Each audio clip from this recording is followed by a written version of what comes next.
Hello friends, welcome to Sri Academy of Science, Karnataka. In this video, we will discuss about the mechanism of light reaction. In that, the first point is the non-cyclic photophosphorylations. या video मध्ये आपण mechanism of light reactions मधला पहिला जो part आहे non cyclic फोटोफॉस्फोरायलेशन्स हा पाहणार आहोत. मग तुम्हाला माहित आहे okay the photosynthesis the process of photosynthesis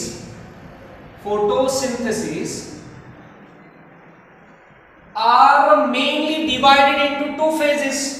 photosynthesis मध्ये दोन मुख्य फेजेस आहेत. पहिली फेज आली म्हणजे लाईट रिएक्शन आणि दुसरी फेज आलेली आहे ती डार्क रिएक्शन. म्हणजे फोटोसिंथेसिस ही जी प्रोसेस आहे ती दोन टप्प्यांमध्ये पूर्ण होणार आहे. पहिली प्रोसेस आली ती लाईट रिएक्शन आणि दुसरी आली ती डार्क रिएक्शन्स. बरोबर आहे. डार्क रिएक्शन आपण नंतर बघणार आहे. आपण सुरुवातीला मेकॅनिझम ऑफ लाईट रिएक्शन बघणार आहे. मग मेकॅनिझम ऑफ लाईट रिएक्शन मध्ये तुम्ही जर बघितलं in that mechanism of light reaction okay mechanism of light reaction that means म्हणजेच light reactions are of divided into two steps. बघा काय म्हणतोय मी, फोटोसिंथेसिस ही जी प्रोसेस आहे ती दोन टप्प्यांमध्ये घडणार आहे. पहिला टप्पा आला लाईट रिएक्शन आणि दुसरा आला डार्क रिएक्शन. बरोबर आहे. मग आपण पहिल्यांदा बघतोय लाईट रिएक्शन्स. ओके हा पॉइंट आपण पहिल्यांदा बघतोय. मग बघा या पॉइंट मध्ये मेकॅनिझम ऑफ लाईट रिएक्शन मध्ये लाईट रिएक्शन म्हणजे काय, the reaction which takes place under the light is called light reaction. बरोबर आहे. लाईट रिएक्शन मध्ये तुम्हाला माहित आहे the light reaction will completed into two steps. First one is the non cyclic फोटोफॉस्फोरायलेशन.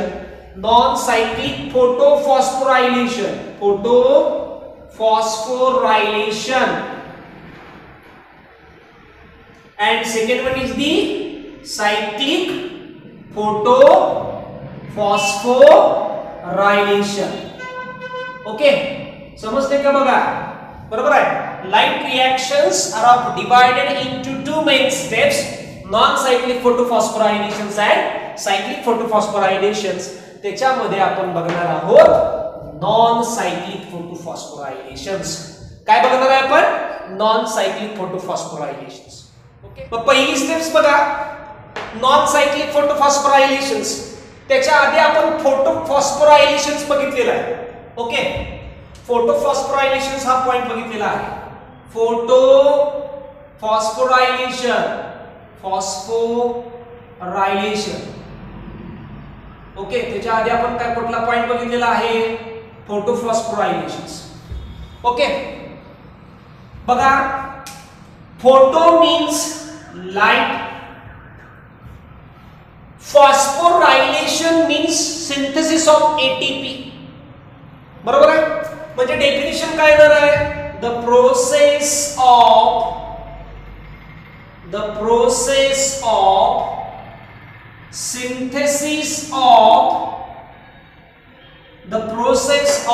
synthesis of energy rich ATP molecule याला काय म्हणायचं आहे, फॉस्फोरायलेशन्स. बरोबर आहे. फक्त फॉस्फोरायलेशन म्हणजे काय, synthesis of energy rich ATP molecule called phosphorylation. Photophosphorylation म्हणजे काय, the process of synthesis of energy rich ATP molecule in presence of, photo म्हणजे काय, light, in presence of light. बघा so process of synthesis of energy rich ATP molecule in presence of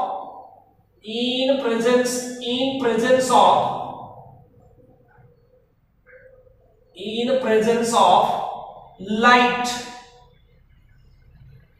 called काय म्हणायचं त्याला, photo phospho फोटोफॉस्फोरायलेशन.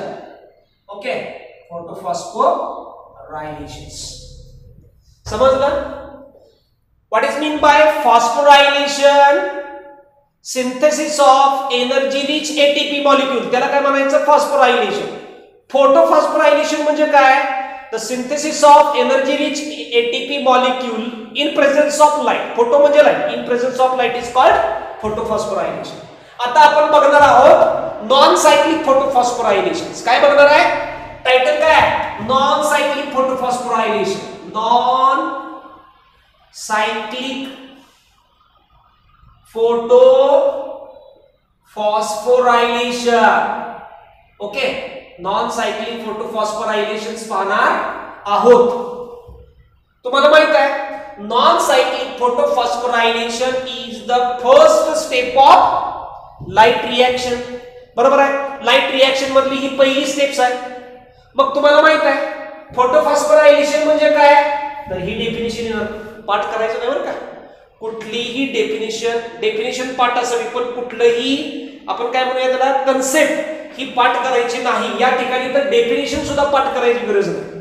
पहिल्यांदा आपण phosphorylation म्हणजे काय बघितलं, त्याच्यानंतर फोटोफॉस्फोरायलेशन म्हणजे काय बघितलं. आता नॉन सायक्लिक फोटोफॉस्फोरायलेशन म्हणजे काय बघणार आहे. आता ह्या नॉन सायक्लिक फोटोफॉस्फोरायलेशन ही लाईट रिएक्शन मधली फर्स्ट स्टेप आहे. बरोबर आहे? आणि त्याच्यामध्ये सगळ्यात महत्त्वाचं आपल्याला माहित आहे नॉन सायक्लिक फोटोफॉस्फोरायलेशन मध्ये फॉस्फोरायलेशन म्हणजे काय माहित आहे आपल्याला? काय आहे सांगा बघू. The process of synthesis of energy rich ATP molecule in presence of light is called photophosphorylation. Non cyclic photophosphorylation म्हणजे काय?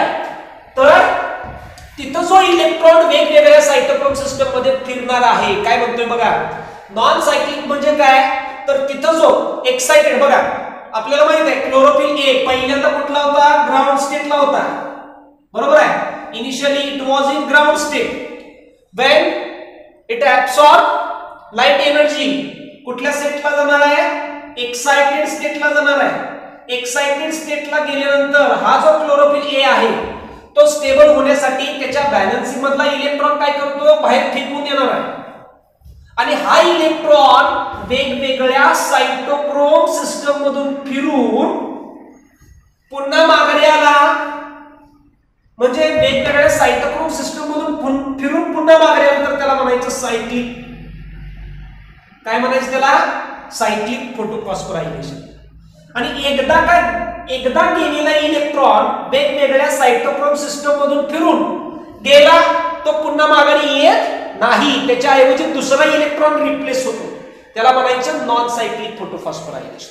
ओके, अशा पद्धतीने मग सायक्लिक फोटोफॉस्फोरायलेशन आणि नॉन सायक्लिक फोटोफॉस्फोरायलेशन याच्यामध्ये आपण पहिल्यांदा बघतोय नॉन सायक्लिक फोटोफॉस्फोरायलेशन. फोटोफॉस्फोरायलेशन म्हणजे काय माहित आहे तुम्हाला? नॉन सायक्लिक म्हणजे काय बघा, डेफिनेशन बघा. द प्रोसेस ऑफ फॉस्फोरायलेशनची डेफिनेशन पूर्ण येणार आहे कशी येणार आहे बघा, पाठ करायचं नाही. The process of synthesis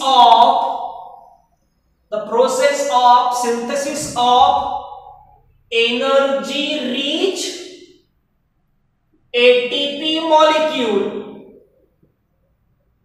The process of synthesis of energy rich ATP molecule in presence of light.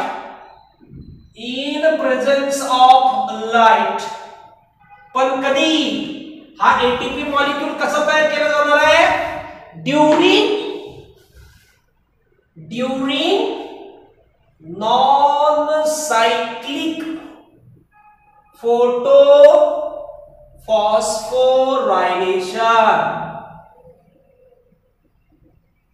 किंवा काय म्हणूया द प्रोसेस ऑफ फोटोफॉस्फोरायलेशन म्हणायला नको या ठिकाणी. काय म्हणूया बघा, the process of synthesis of energy rich ATP molecule in presence of light during कधी नॉन सायक्लिक इलेक्ट्रॉन ट्रान्सफर म्हणूया.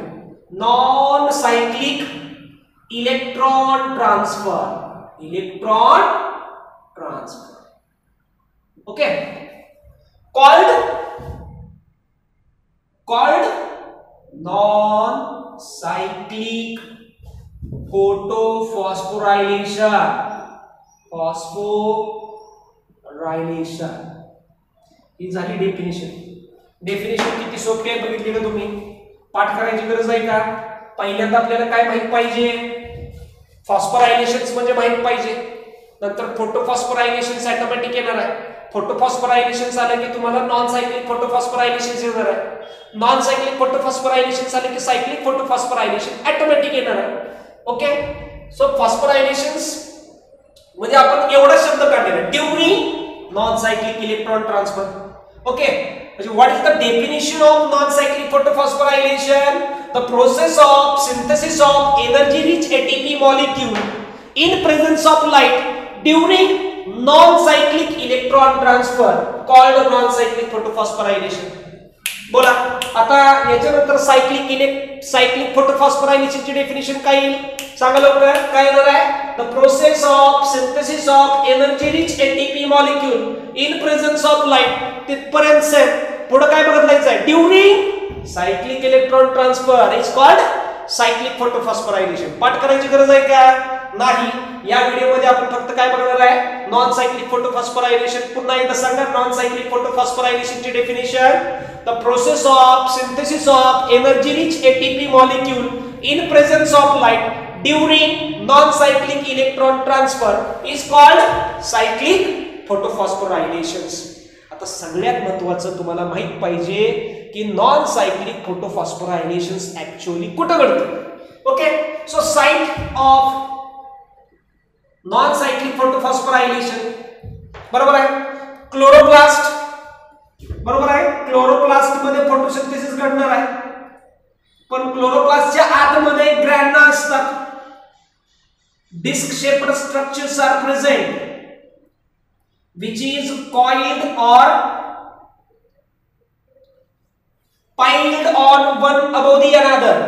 डिस्क सारखं स्ट्रक्चर्स एकमेकांवरती ठेवल्यासारखं दिसतं. किंवा जो कॉइन आहे 10 रुपयाचा ठोकळा आहे ते 10 रुपयाचे ठोकळे 10 एकमेकांवरती ठेवल्यानंतर कसे दिसतील त्या पद्धतीच्या स्ट्रक्चर्सला म्हणायचं ग्रॅन्युला. बरोबर आहे. आणि त्या 10 रुपयाच्या 10 ठोकळ्यांपैकी मी जर एक ठोकळा काढला तर तो 10 रुपयाचा ठोकळा कसा असणार आहे? तो झाला आपला थायलॅकॉइड. ओके. मग थायलॅकॉइड is a double membrane bound structures. हे आपण अल्ट्रास्ट्रक्चर ऑफ क्लोरोप्लास्ट मध्ये बघितलेलं आहे. बरोबर आहे. क्लोरोप्लास्ट हा सुद्धा डबल मेम्ब्रेन बाउंड स्ट्रक्चर आहे आणि थायलॅकॉइड हा सुद्धा डबल मेम्ब्रेन बाउंड स्ट्रक्चर आहे. असे अनेक थायलॅकॉइड एकमेकांवरती ठेवले जातात आणि ग्रॅन्युलाचं स्ट्रक्चर तयार केलं जातं. आणि या थायलॅकॉइड मध्ये हा जो थायलॅकॉइड मेम्ब्रेन आहे या ठिकाणी हा जो थायलॅकॉइड मेम्ब्रेन आहे या थायलॅकॉइड मेम्ब्रेन काय लिहितोय बघा थायलॅकॉइड मेम्ब्रेन.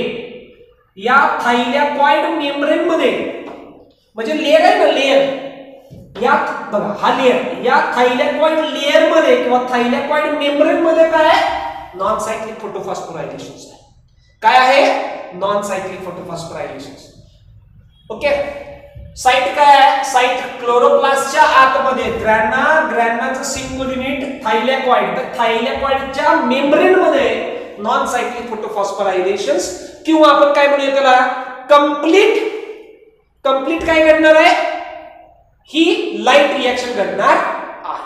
ओके. याच्यानंतर आपण बघणार आहोत बघा याच्यानंतर आपण काय बघायचं आहे?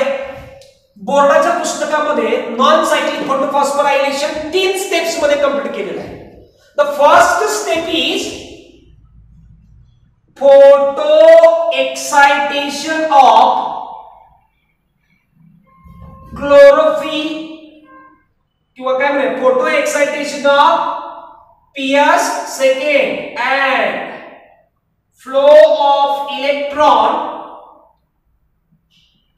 From PS second to PS first. हा झाला पहिला point.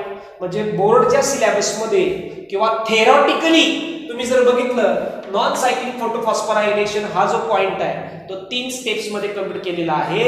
first step is the photo excitation of ps second and flow of electron from ps second to ps first.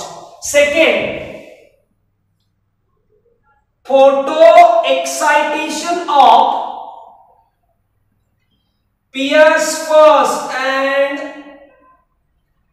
flow of electron. Okay, दूसरा पॉइंट काय आहे? Photo excitation of PS first and flow of electron. Third point, तिसरा point कुठला येणार आहे? कुठला असेल? Photolysis of water, जे फक्त नॉन सायक्लिक फोटोफॉस्फोरायलेशन मध्ये घडणार आहे. सायक्लिक फोटोफॉस्फोरायलेशन मध्ये आपल्याला बघायला मिळत नाही. त्यामुळे नीटच्या दृष्टीने अत्यंत महत्त्वाचा असा पॉइंट आहे तो म्हणजे नॉन सायक्लिक फोटोफॉस्फोरायलेशन मध्येच आपल्याला फोटोलायसिस ऑफ वॉटर बघायला मिळणार आहे.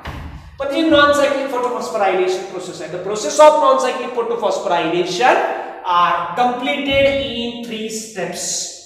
तुम्हाला या 3 स्टेप्स आता जरी कळल्या नसतील तरी ही व्हिडिओ संपल्यानंतर तुम्हाला जी सायकल आहे non cyclic schematic representation of non cyclic photophosphorylation complete झालं की या 3 स्टेप्स तुम्हाला अत्यंत सोप्या वाटणार आहेत. मग आता आपण बघतोय त्याचं actual mechanism of non cyclic photophosphorylation. बघा, actual mechanism of non cyclic photophosphorylation. आता नॉन सायक्लिक फोटोफॉस्फोरायलेशनची सेमॅटिक रिप्रेझेंटेशन किंवा डायग्रामॅटिक रिप्रेझेंटेशन काढायचे असताना आपल्याला 2 बॉक्स काढावे लागणार आहेत. ते 2 बॉक्स एकमेकांना पॅरलल असायला पाहिजे. सो टायटल या ठिकाणी मी टाकत नाही कारण आपण पूर्ण डायग्राम काढणार आहोत. बघा, हा झाला फर्स्ट,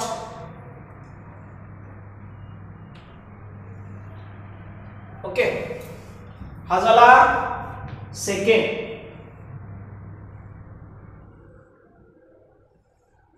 राइट. हे 2 बॉक्सेस आहेत. पहिल्या बॉक्स मध्ये पीएस सेकंड यायला पाहिजे. सो हा झाला त्याचा क्लोरोफिल ए आणि बाकीचे जेवढे सगळे आहेत हे काय आहेत तर ऍक्सेसरी पिगमेंट आहे, बरोबर आहे. So chlorophyll A having 618 nanometre wavelength, बरोबर आहे. या फोटो सिस्टम मधला क्लोरोफिल ए 680 नॅनोमीटर एवढ्या वेव्हलेंथ मधली लाईट ऍब्सॉर्ब करतो. म्हणजे हा कुठला पिगमेंट सिस्टम असणार आहे किंवा फोटो सिस्टम असणार आहे? Of course it is PS second, बरोबर आहे. हा बघा, सेम डायग्राम काढा. क्लोरोफिल आणि ऍक्सेसरी पिगमेंट्स, बरोबर आहे. याच्यामधला क्लोरोफिल ए, तो chlorophyll A absorb 700 nanometre wavelength, okay. या फोटो सिस्टम मधला क्लोरोफिल ए हा 700 नॅनोमीटर वेव्हलेंथ मधली लाईट ऍब्सॉर्ब करणार आहे, बरोबर आहे. म्हणजेच हा फोटो सिस्टम कुठला झाला? पीएस फर्स्ट झाला, ओके. 2 बॉक्सेस झाले. These chlorophyll A which absorb sunlight from 600 nanometer wavelength, okay. Sunlight मध्ये ते 680 नॅनोमीटर एवढ्या वेव्हलेंथ मध्ये तो फोटॉन ऍब्सॉर्ब करणार आहे. इट ऍब्सॉर्ब फोटॉन, बरोबर आहे. क्लोरोफिल ए जो 680 एवढ्या नॅनोमीटर मधल्या वेव्हलेंथ मधली फोटॉन ऍब्सॉर्ब करणार आहे आणि तो पहिल्यांदा लाईट एनर्जी ऍब्सॉर्ब करायच्या आधी कुठल्या स्टेटला असणार आहे? ग्राउंड स्टेटला असणार आहे. ज्या वेळेला लाईट ऍब्सॉर्ब करेल त्यावेळेला एक्साइटेड होईल आणि एक्साइटेड स्टेट मधून पुन्हा नॉर्मल कंडिशन्स मध्ये किंवा आयोनाइज्ड स्टेट मध्ये येण्यासाठी तो इलेक्ट्रॉन एक्सपेल्ड करेल. So chlorophyll A absorb photon and it will expel the electrons, बरोबर आहे. हा इलेक्ट्रॉन एक्सपेल करणार आहे. किती 4 प्रोटॉन आहेत म्हटल्यानंतर 4 इलेक्ट्रॉन असणार आहेत. These expelled electrons are accepted by coenzyme quinone. बरोबर आहे. क्लोरोफिल ए न एक्सपेल्ड केलेली जी इलेक्ट्रॉन्स आहेत तो कोण घेणार आहे?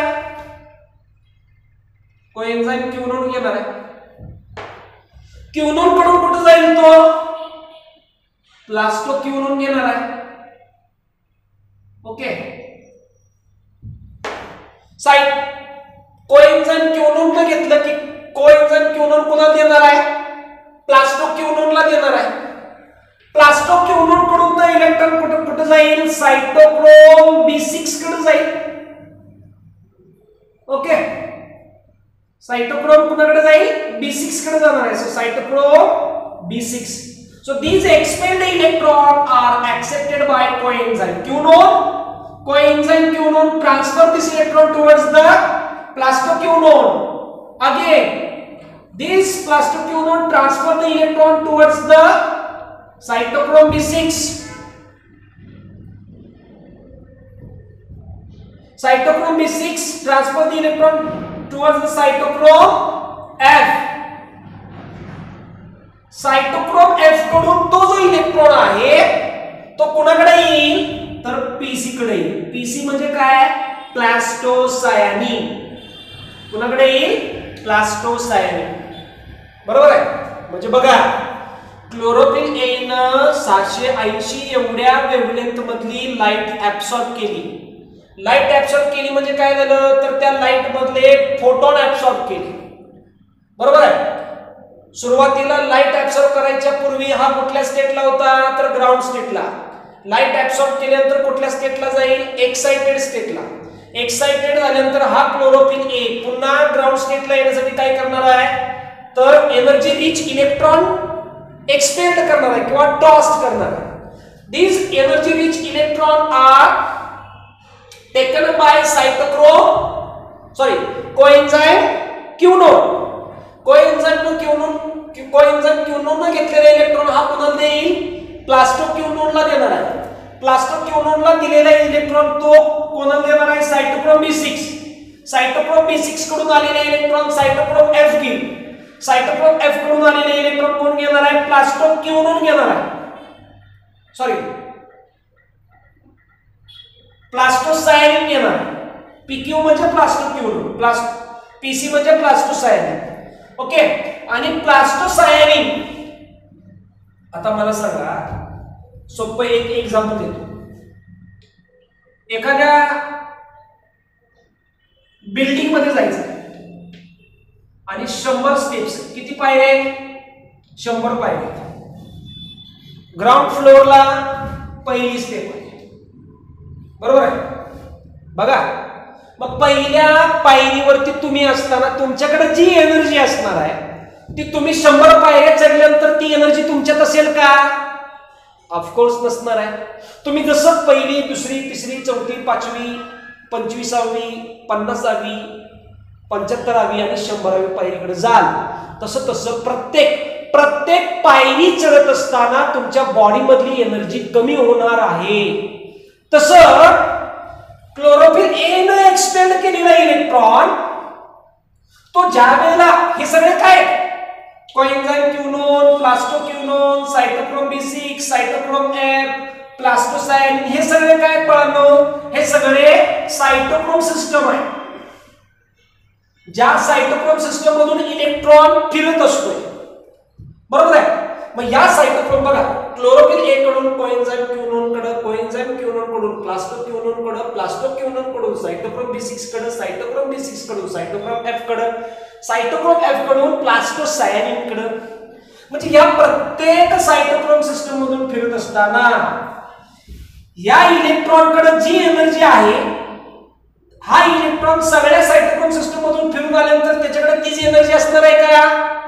नसणार आहे. काय होईल? प्रत्येक सायटोक्रोम सिस्टम मधून याच्याकडून इथं जात असताना काही एनर्जी रिलीज होणार आहे, प्लास्टोसायनिन कडून सायटोक्रोम B6 कडे जाताना काही प्रमाणात एनर्जी निघून जाणार आहे, सायटोक्रोम B6 कडून सायटोक्रोम F कडे जाताना काही अमाउंट ऑफ एनर्जी रिलीज होणार आहे, सायटोक्रोम F कडून PC कडे जाताना some amount of energy is released. इथं आल्यानंतर प्लास्टोसायनिन कडे आल्यानंतर त्या इलेक्ट्रॉन कडे एनर्जी नसणार आहे.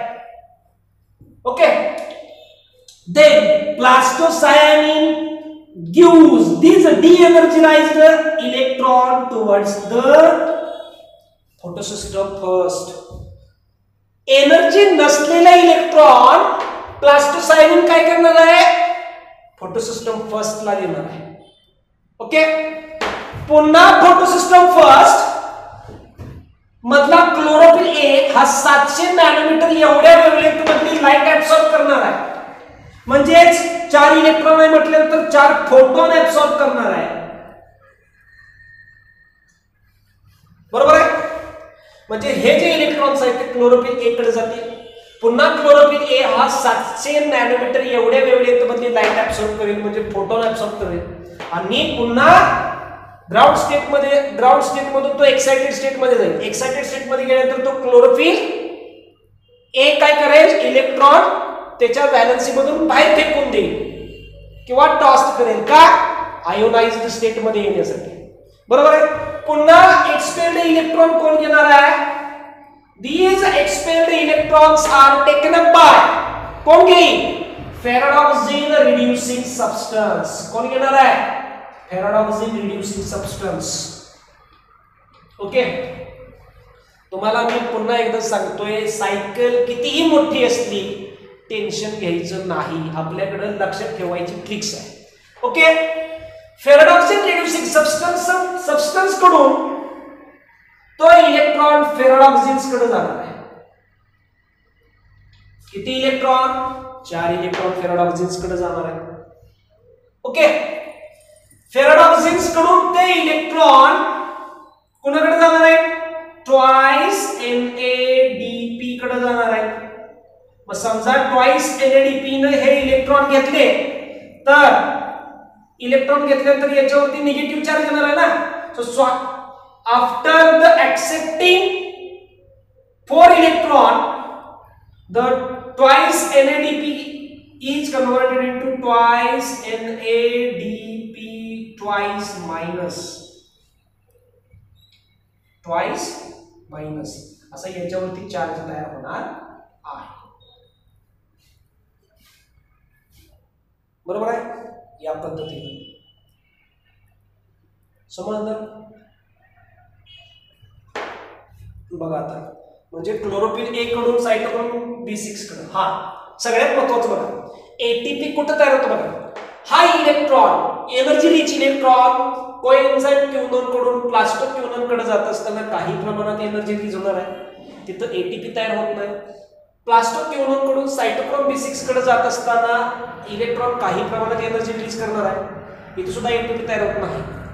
पण सायटोक्रोम B6 कडून इलेक्ट्रॉन सायटोक्रोम F कडे जात असताना एनर्जी जी रिलीज होणार आहे ती energy ADP plus IP. ADP म्हणजे ॲडिनोसिन डायफॉस्फेट प्लस इनऑर्गॅनिक फॉस्फेट हे एकत्र येतात आणि त्यांच्या बॉन्डिंग मध्ये एनर्जी स्टोअर करतात आणि ते ATP तयार करतात. ओके, समजलं इथपर्यंत समजलं. नंतर सायटोक्रोम F कडून तो इलेक्ट्रॉन प्लास्टोसायनिन कडे जाणार आहे. इथं येईपर्यंत त्या इलेक्ट्रॉन मध्ये एनर्जी शिल्लक राहणार नाही, तो इलेक्ट्रॉन डी एनर्जीराइज नसणार आहे, त्याच्याकडे एनर्जी नसणार आहे. पुन्हा प्लास्टोसायनिन तो इलेक्ट्रॉन PS फर्स्ट ला देणार आहे. PS फर्स्ट हा 700 नॅनोमीटर एवढ्या वेव्हलेंथ मधली लाईट ऍब्सॉर्ब करेल. पुन्हा इलेक्ट्रॉन एक्सपेल्ड होणार आहे. तो इलेक्ट्रॉन एक्सपेल्ड झालेला FRS फेराडॉक्सिन रिड्यूसिंग सबस्टन्स. लक्षात ठेवा, फेराडॉक्सिन रिड्यूसिंग सबस्टन्स सीईटी वरती प्रश्न पडतो. Ferredoxin reducing substance is an iron containing protein. काय आहे हा, आयर्न कंटेनिंग प्रोटीन आहे. नंतर FRS कडून तो FD कडे जाणार आहे आणि FD कडून तो NADP कडे जाईल. NADP ने तो इलेक्ट्रॉन घेतल्यानंतर काय तयार होईल, ट्वाइस NADP ट्वाइस मायनस हा तयार होईल. झालं. इथपर्यंत येऊन थांबल्यानंतर त्याच वेळेला सायमल्टेनियसली काय घडणार आहे? फोटोलायसिस ऑफ वॉटर घडणार आहे. काय घडणार आहे? Photolysis of water. बघा फोटोलायसिस ऑफ वॉटर मध्ये काय घडणार आहे? 4H2O इज स्प्लिट्स इनटू, बघा सगळ्यात महत्त्वाचं आहे, हे घडल्याशिवाय इलेक्ट्रॉन मिळणारच नाहीत ना, बरोबर आहे? हे झाल्याशिवाय फोटोलायसिस ऑफ वॉटर. तुम्हाला असा प्रश्न विचारला जाईल नीट मध्ये, which of the following important steps or which of the following important events which recycles the electrons in the non-cyclic photophosphorylation. खालीलपैकी अशी कुठली अत्यंत महत्त्वाची इव्हेंट्स आहे जी नॉन सायक्लिक फोटोफॉस्फोरायलेशन मध्ये इलेक्ट्रॉन काय करेल? रिसायकल करणार आहे, म्हणजे ते इलेक्ट्रॉन प्रोव्हाइड करेल. कुठली steps? Photolysis of water is an essential steps which recycles the electron in the non-cyclic photophosphorylations. Non-cyclic photophosphorylations मध्ये ती काय करणार आहे? फोटोलायसिस ऑफ वॉटर हे इलेक्ट्रॉन रिसायकल करणार आहे. मग इथं आला इलेक्ट्रॉन हा ट्वाइस NADPH2 ने घेतला की त्यावेळेला काय करणार आहे? 4H2O is splits into, 4H2O चं स्प्लिटिंग होणार आहे 4H plus, okay, plus 4OH minus. बघा 4H2O splits into 4H plus plus 4OH minus.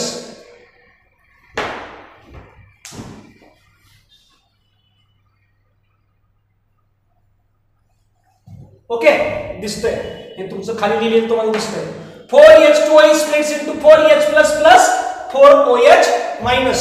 बघा this 4H plus is accepted by twice NADPH2 twice minus. हा जो 4H plus आहे तो कोण एक्सेप्ट करणार आहे? twice NADPH2 minus का twice NADPH2 twice minus except करणार आहे with the help of enzyme FD NADP. बघा एन्झाईमचं नाव काय? this 4H plus is accepted by twice NADP twice minus with the help of enzyme FD. इतला FD NADP reductase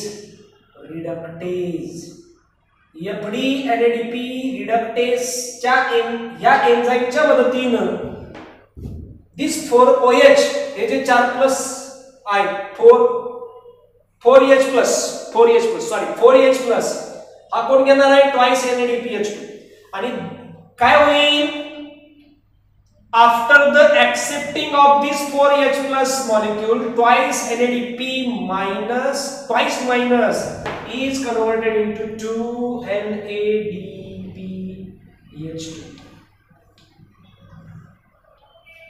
So what is the final product of non-cyclic photosphorylation? Twice NADPH2. प्रश्न बघा काय म्हणतोय? What is the final product of non-cyclic photosphorylation? Twice NADPH2. बरोबर आहे. त्याच्यानंतर who is the last electron acceptor in the non-cyclic photosphorylation? Twice NADP. प्रश्न महत्वाचे आहेत. नॉन सायक्लिक फोटोफॉस्फोरायलेशन मध्ये फायनल इलेक्ट्रॉन एक्सेप्टर कोण आहे? Twice NADP. फायनल प्रोडक्ट कुठला आहे? Twice NADPH2. ओके, या पद्धतीने. आता राहिले काय? 4OH minus. 4OH माइनस मधले 4 इलेक्ट्रॉन निघून गेले, राहिले काय? 4 OH राहिले, बरोबर आहे? 4 काय राहिले? OH राहिले. या 4 OH चं conversion 2 molecule of water plus एक ऑक्सिजनचा मॉलिक्यूल रिलीज केला जातो. So 4OH is converted into 2H2O plus O2. बघा 4 OH ऑक्सिजन किती आहेत? 4. हायड्रोजन किती आहेत? 4. बघा रिएक्शन बॅलन्स आहे का? बघा हायड्रोजन H2 म्हणजे किती झाले? हे 4 झाले. ऑक्सिजन किती झाले? हे 2 आणि हे 2, 4 झाले. या पद्धतीने so 4OH is converted into 2H2O plus O2. Oxygen is released as a byproduct. म्हणून फोटोसिंथेसिसच्या रिएक्शन मध्ये तुम्ही जर इक्वेशन्स बघितलं C6H12O6 बरोबर आहे. कसं तयार झालं? 6CO2 plus 6H12H2O. 6CO2 plus 12H2O in presence of sunlight and chlorophyll, it will give C6H12O6 plus 6H2O plus 6O2 is released as a byproduct. तो ऑक्सिजन हा समजलं. हे जे 4 इलेक्ट्रॉन्स आहेत ते इथले इलेक्ट्रॉन निघून गेले ना. या क्लोरोफिल ए मधले म्हणजे फोटोसिस्टम सेकंडच्या क्लोरोफिल ए मधले इलेक्ट्रॉन निघून गेलेले कोणीतरी रिप्लेस करायला पाहिजे ना. मग ते कोण रिप्लेस करतं? फोटोलायसिस ऑफ वॉटर रिप्लेस करतं. समजलं. अशा पद्धतीने ही नॉन सायक्लिक फोटोफॉस्फोरायलेशनची काय आहे सायकल आहे. पुन्हा एकदा सांगतोय क्लोरोफिल ए बघा बोर्डाच्या पुस्तकाप्रमाणे जाऊया किंवा थेअरी प्रमाणे जाऊया. फक्त सायकल तुम्हाला सांगितलं. काय होणार बघा. पहिला पॉइंट काय होणार आहे? Photo excitation of PS second and flow of electron from PS second to PS first. समजलं. पॉइंट क्लियर झाला तिकडचा. Photo excitation of PS second and flow of electron from PS second to PS first. याच्यामध्ये काय लिहिणार तुम्ही? याच्यामध्ये काय लिहिणार बघा. Chlorophyll photosystem second, the chlorophyll A present in photosystem second absorb the light energy from photon, okay, and it goes in excited state. हा excited state ला जाणार आहे. excited state ला गेल्यानंतर काय होईल? it expel the electrons and these expelled electrons are accepted by coenzyme quinone. बरोबर आहे. coenzyme quinone transfer this electron towards the plastoquinone. plastoquinone transfer the electron towards the cytochrome B6. cytochrome B6 transfer the electron towards the cytochrome F.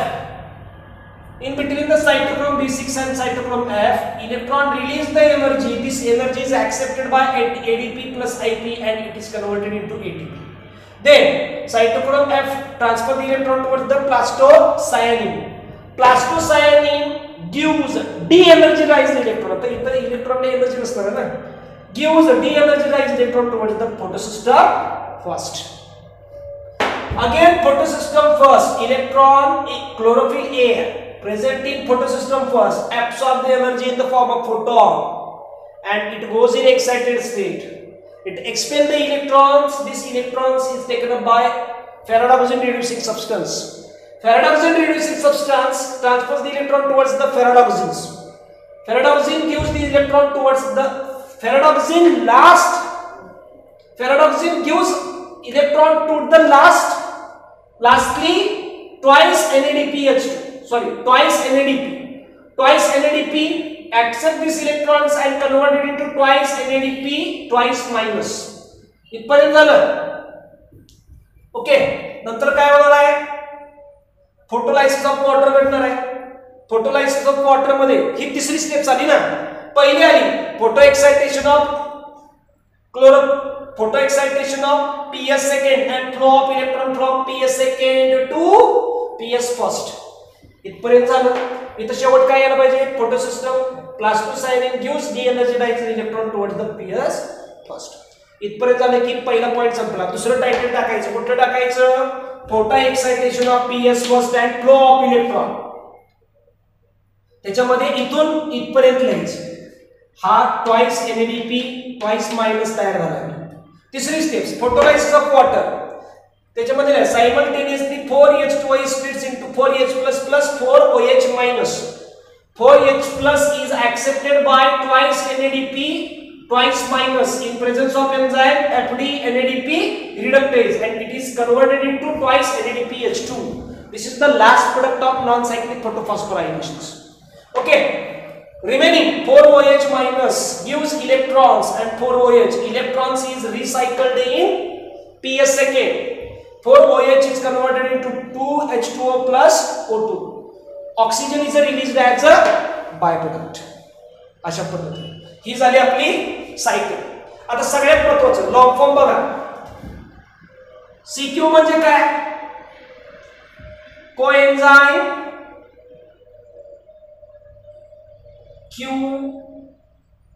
क्यूनोन QUINONE कोएन्झाइम क्यूनोन. CQ म्हणजे काय? कोएन्झाइम क्यूनोन. PQ म्हणजे plastoquinone. बघू सायटोक्रोम F, सायटोक्रोम B6 म्हणजे cyto B6 म्हणजे काय? सायटोक्रोम B6. Cyto F म्हणजे काय? Cyto F म्हणजे सायटोक्रोम F. PC म्हणजे काय? बघा PC म्हणजे काय? प्लास्टोसायनिन. PC म्हणजे काय? प्लास्टोसायनिन. हे PS सेकंड म्हणजे काय? PS सेकंड म्हणजे photo system second. PS first म्हणजे काय? Photo system first. त्याच्यानंतर FRS म्हणजे काय? फेरोडॉक्सिन रिड्यूसिंग सबस्टन्स. एफडी म्हणजे काय? बँकेतली एफडी नव्हतं. फेरोडॉक्सिन म्हणजे काय? एफडी म्हणजे काय? फेरोडॉक्सिन. नंतर टॉइस किंवा NADP म्हणजे काय? तुम्हाला ऑलरेडी सांगितलेलं आहे. NADP म्हणजे निकोटिनामाइड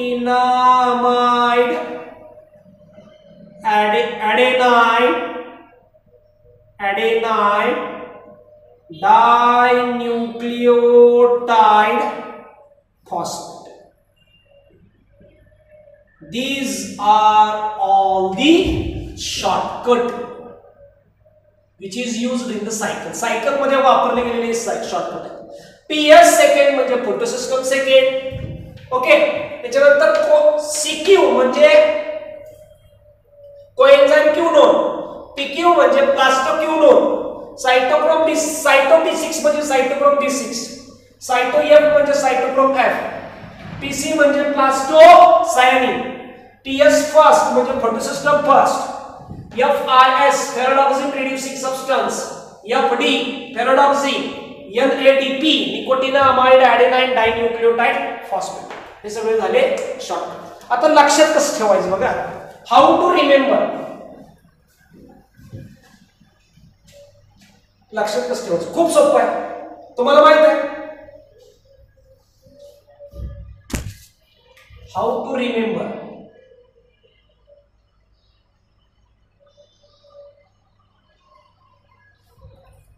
हाऊ टू रिमेंबर. लक्षात कसं ठेवायचं? तुम्हाला माहित आहे IPLच्या मॅचेस सुरू होणार आहेत. बरोबर आहे.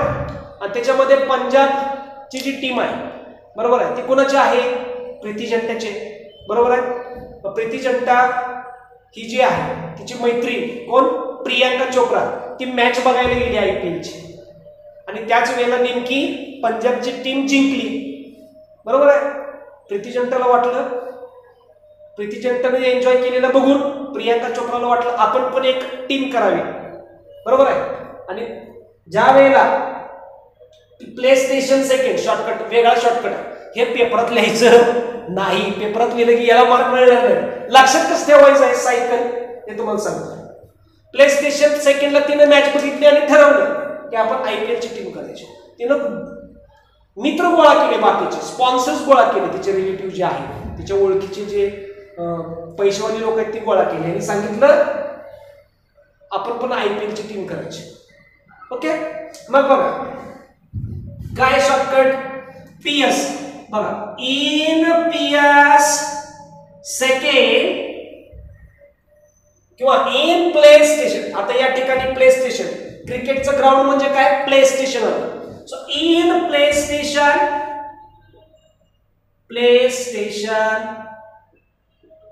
Second CQ PQ boyfriend. बघा CQ PQ बॉय फ्रेंड्स.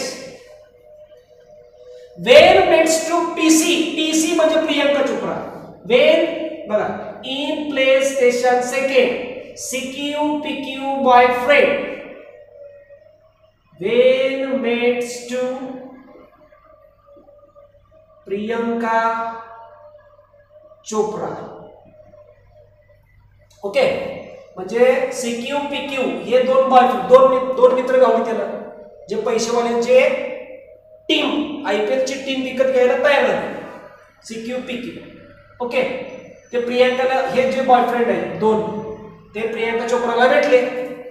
आता काय, त्यांनी टीम वगैरे घेतली, टीम तयार केली आणि खेळायला सुरुवात केली प्ले स्टेशन. बरं, सो इथं काय ठरलं, in play station second CQ PQ boy friend. B6 मधला बॉय, बॉय मधला बी, फ्रेंड मधला F. In play station second CQ PQ boy friend when mates to Priyanka Chopra. Then in play station first म्हणजे कुठं, या ठिकाणी.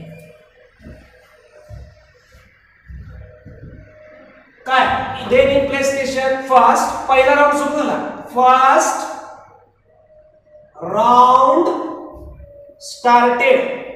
पहिला राऊंड सुरू झाला आयपीएलचा आणि पहिल्याच बॉल मध्ये पहिला गडी मिळाला, बॉल लागून मांडला. First death. ओके, पहिल्याच मॅच मध्ये प्रियंका चोप्राच्या टीम मधला पहिला प्लेयर फिलिप्स ह्यूज बॉल लागून मेला. प्रियंका चोप्रा घाबरली आणि म्हणाली इथनं पुढे कधीच खेळायचं नाही, बरखास्त ती.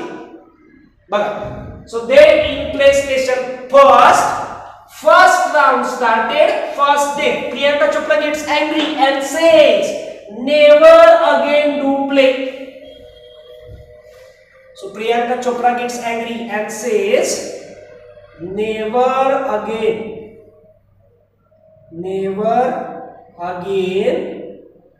do play.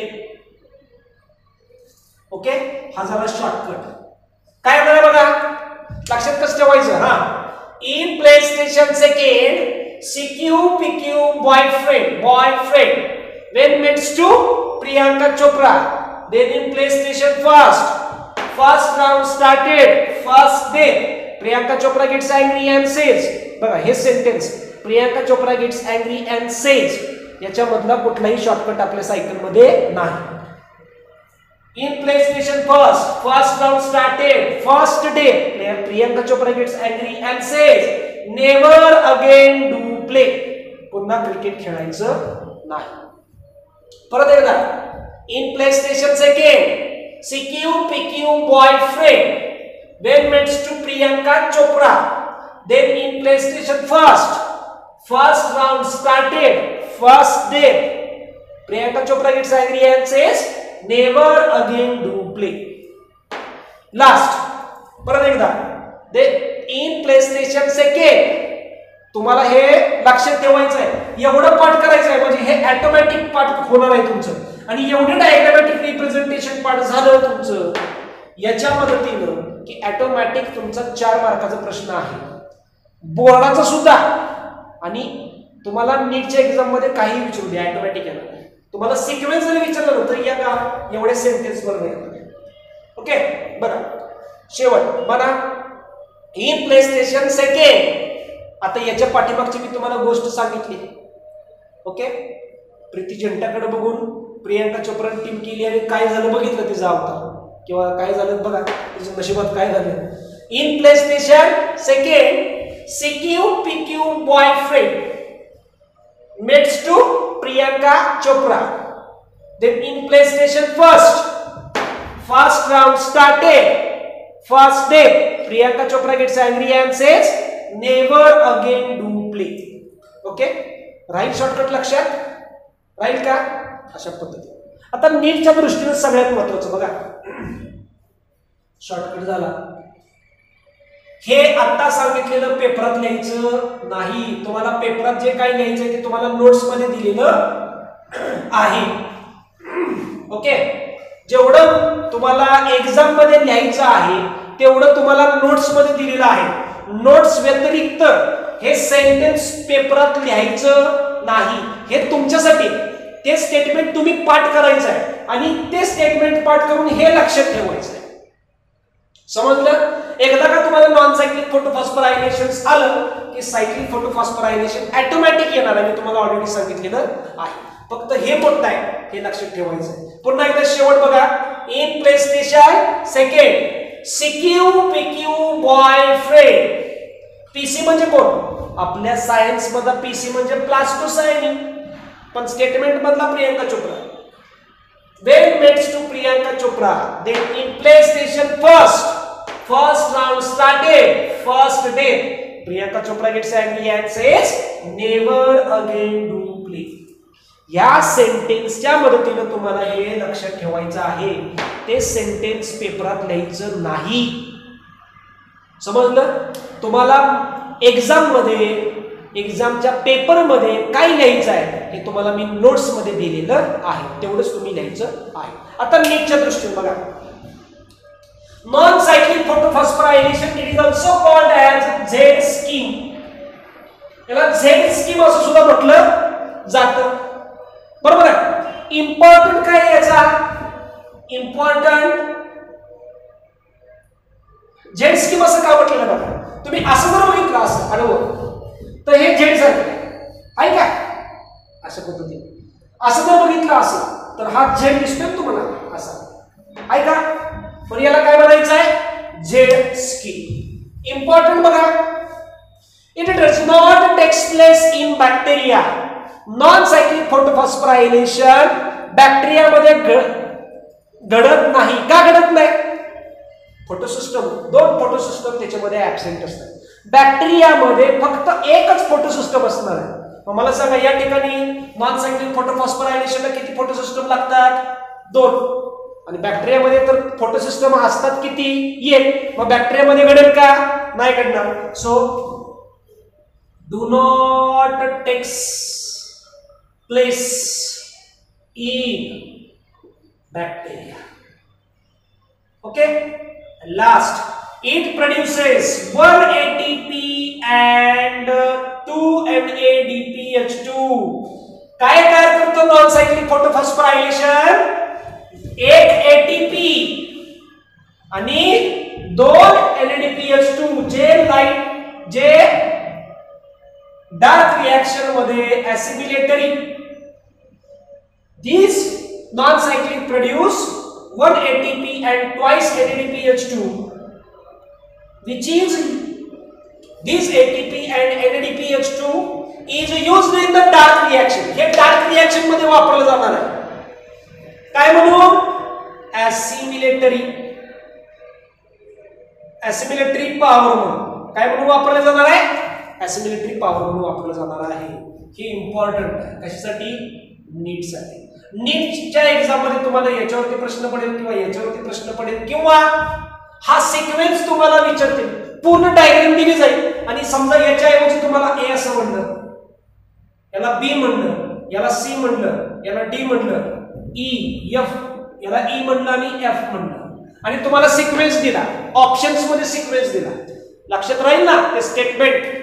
In PlayStation second CQ PQ boyfriend when meets to Priyanka Chopra. when meets to चा काही शॉर्टकट नाही. बरोबर आहे? when meets to Priyanka Chopra then in PlayStation first round started, first day. याचं पण काय याच्यामध्ये शॉर्टकट नाही. कशाचा? फर्स्ट डेट नंतर प्रियांका चोप्रा गेट्स अँग्री, याचं शॉर्टकट याच्यात नाही. Okay. Priyanka Chopra first day, then Priyanka Chopra gets angry and says, "Never again do play." हे स्टेटमेंट लक्षात राहिलं की तुम्हाला हा प्रश्न ऑटोमॅटिक सुटणार आहे. मग ए च्या ऐवजी काय आहे तुम्हाला आता समजणार आहे. कोएन्झाइम क्यूनोन, ए च्या ऐवजी प्लास्टोक्यूनोन, बी च्या ऐवजी सायटोक्रोम B6, सी च्या ऐवजी सायटोक्रोम M, डी च्या ऐवजी प्लास्टोसायनिन, ई च्या ऐवजी फेनोडायनाजिन रिड्युसिंग सबस्टन्स आणि एफ च्या ऐवजी एफ. अशा पद्धतीने तुम्हाला हे नॉन सायक्लिक फोटोफॉस्फोरायलेशन झालेलं आहे. म्हणजे लाईट रिएक्शन मधलं किंवा मेकॅनिझम ऑफ लाईट रिएक्शन मधली पहिली स्टेप्स नॉन सायक्लिक फोटोफॉस्फोरायलेशन या ठिकाणी पूर्ण झालेली आहे. आता याच्यानंतर आपण बघणार आहोत significance of non cyclic photophosphorylation. बघा सिग्निफिकन्स ऑफ नॉन सायक्लिक फोटोफॉस्फोरायलेशन्स हे सगळे ऑलरेडी मी तुम्हाला डायग्रामॅटिक रिप्रेझेंटेशन्स काढत असताना किंवा शिकवत असताना सांगितलेले आहेत, पण या ठिकाणी आपण सगळे एकत्र बघणार आहोत. The first significance of non cyclic photophosphorylation, it produces ATP molecule which acts as energy donor in dark reaction. Non cyclic photophosphorylation मध्ये एक एटीपी मॉलिक्यूल तयार केला जातो जो डार्क रिएक्शन मध्ये एनर्जी डोनरचं काम करणार आहे. म्हणजे हा एटीपी नॉन सायक्लिक फोटोफॉस्फोरायलेशन मध्ये तयार केलेला एटीपी मॉलिक्यूल डार्क रिएक्शन मध्ये एनर्जी देणार, एनर्जी डोनेट करणार आहे. Second, it also produces NADPH2 molecule. किती NADPH2 तयार होणार आहे? 2. It also produces 2 NADPH2 molecule which acts as energy donor as well as hydrogen donor in dark reaction. म्हणजे ATP हा फक्त एनर्जी डोनर म्हणून काम करणार आहे डार्क रिएक्शन मध्ये, तर NADPH2 हा एनर्जी डोनर आणि हायड्रोजन डोनर म्हणून काम करणार आहे. ओके, तसंच it releases free O2 as a by product. Non cyclic photophosphorylation मध्ये फोटोलायसिस ऑफ वॉटर घडल्यामुळे या ठिकाणी ऑक्सिजनचा मॉलिक्यूल तयार केला जातो जो बाय प्रोडक्ट म्हणून रिलीज केला जाणार आहे. म्हणून म्हटलेलं आहे it releases free O2 as a by product. And last, both the photosystems are utilized, that is PS first and PS second. दोन्ही फोटोसिस्टम्स हे युटिलाइज केले जातात. ओके, अशा पद्धतीने आपण या लेक्चरमध्ये नॉन सायक्लिक फोटोफॉस्फोरायलेशन्स आणि त्याचे सिग्निफिकन्स बघितलेले